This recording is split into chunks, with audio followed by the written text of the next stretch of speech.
Gen V Season 2, Episode 6 picks up where we left off. Marie has resurrected her sister Annabeth, and the group is attempting to escape the prison. The gang are met by some resistance as a small group of guards are trying to restrain them. However, they are quickly dispatched by Jordan. Annabeth then uses her precog abilities and leads everyone to the hallway. And it's here that Sam breaks through the wall and provides an exit. The group then takes a van and escapes the prison. Cipher is informed of what's happening and throws a bit of a temper tantrum. Okay, with the summary out of the way, let's go back and ask all the important questions. Let's start with Cipher's supposed plan.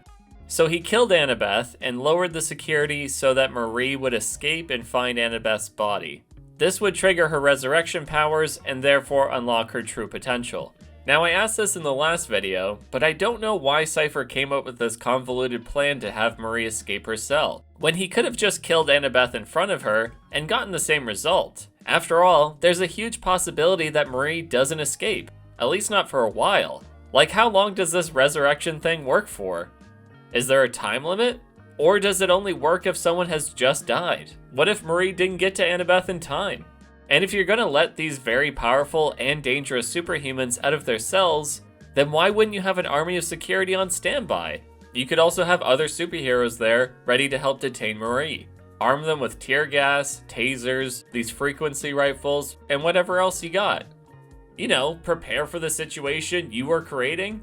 I mean, you're orchestrating this entire thing. How did this happen? There should be backup plan after backup plan ready to go. But nope. There's just a handful of guards who show up and they're easily defeated because, like, yeah, of course they are. They're a bunch of normal people fighting superhumans. I mean, Cipher isn't even at the facility, for fuck's sake. He just went home. Why would you set all of this up if you're not even gonna be there? After all, it would be pretty useful to have a guy with mind control abilities around right now. And it seems like the writers don't realize that making the prison easy to escape from completely undermines Andre's sacrifice. The man killed himself trying to rip down this door, but it turns out all he had to do was head down a hallway and break through a wall. And it's not even like it's reinforced, it's just made out of brick. Jordan could have easily punched through it had he wanted to. Well, that's just lazy writing. There are many more real-life prisons that are far more difficult to escape from, let alone ones that are made for containing superhumans. For example, you could put the prison like 100 feet under the ground. I mean, they did this in Season 1 after all. Or put the prison on an island in the middle of the ocean. Or in a desert, or in the fucking mountains. Anywhere that isn't just a mile down the road from civilization. This would make it so, even if these people did escape, there would be nowhere to go. But alas, this is what the show greets us with. Pig slop masquerading as television. We also have to talk about how Vought has completely ignored Sam as a person. This guy is a very powerful and unstable superhuman. He is also one of Vought's main enforcers and was being mind-controlled by Kate. However, despite the fact that Cipher is fully aware that Kate has lost her powers, he makes no effort to try to regain control of Sam, who at this point is just a total loose cannon waiting to be unleashed on someone. That most likely being the people who made him do horrible acts against his will. Sam should be one of Cipher's top priorities, either to regain control of him or eliminate him entirely. But anyway, so the gang rides off into the sunset, and they are somehow not being pursued by any prison guards or law enforcement. What's that? Say that again? The director does a cheeky cut to them busting through the gate, so we don't have time to think about how stupid all of this is. In reality, there'd be ample time for the guards to cut them off before they got to the truck, or chase them down the road. Where are the guard towers or exterior security? Not only that, but the local police force would also be alerted, and helicopters would be dispatched. Fuck, the National Guard or the Army would likely be deployed in this situation. But hey, we're just not gonna think about it. And oh yeah, subscribe to my channel. Hit that bell thing if you like my content. It really helps to keep me going. So the gang finds refuge in an abandoned library where they have time to chat. Okay, let's get through this melodrama. So Annabeth tells Marie that she hates her because she murdered their parents. Wah, wah, wah. I couldn't care less about this relationship. I know finding her sister has been pretty much Marie's only goal this season, but it's been 2 years since the first season came out, and I barely remembered that she had a sister to begin with. And their whole relationship just ends up being recycled melodrama that gets repetitive real fast. Meanwhile, Cipher pins down Andre's father and forces him to find out where Marie is hiding. He then sends the Viking guy to capture them. Again, not sure why the cops aren't surrounding this place. After all, Vought controls the government. But yeah, it's not bothering me, at all. And this scene was just odd. Marie just watches Jordan get tanked by a hammer here and barely reacts to it, and doesn't even make a move against the Viking guy. Then Zoe shows up and everyone becomes weirdly distracted by her. This guy has Marie dead to rights and he just drops everything to talk to Zoe. While again, Marie just sits there and watches. Anyway, so this guy dies and Stan Edgar shows up and takes everyone to a secret bunker. It's here we discover what makes Marie so special. And I'm gonna give credit to Toller Talks here for pointing this out to me.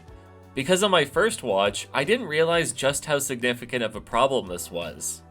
So Marie is the product of a special Vought program to make god-tier superheroes. Godolkin led the project, but it was considered a failure as only 2 test subjects survived. That being Homelander and Marie. So officially, these 2 characters are on the same power level now. At this point, it's no secret that Eric Kripke hates Homelander and the fact that people enjoy him as a character. Because I don't know how you root for Homelander. When the guy is slurping up breast milk and being the weakest character in the show over and over and over again and being he's not even particularly macho. He's weird. He's weird and thin-skinned. And since season 1, The Boys as a series has done its best to undermine him.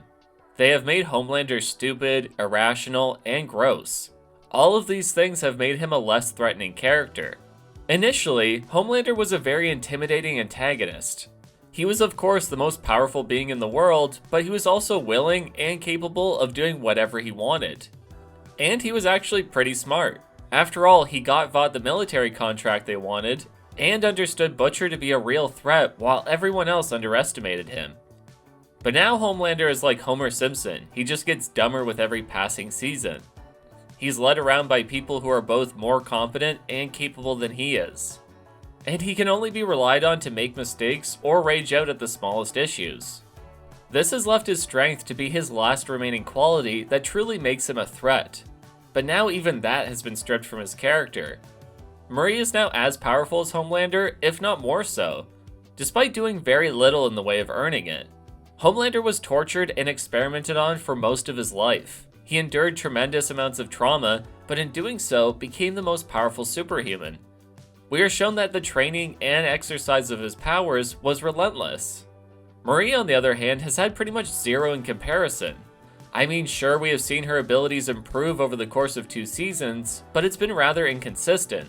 Just a few episodes ago, she wasn't able to move an IV bag without making it explode. Then after one pep talk, she was able to move several bags with ease. And now she's made the jump to straight up resurrecting people. Wow. In principle, I don't think it's inherently bad to have a hero and villain be 2 sides of the same coin. However, we have seen the overly powerful girl boss trope before, and it's always lackluster to say the least. And knowing the writers, it's not hard to guess that Marie will end up being Gen V's new messiah. So the episode ends with Marie sneaking off to face Cipher with Kate in tow. And oh yeah, Andre's dad unlocks some new ability or something. But there you go, 1 episode closer to the end of this disaster. I can only pray it gets better at this point, but nothing can fix the mess that they have made here. For all intents and purposes, the show has already failed, even though there's still more to go.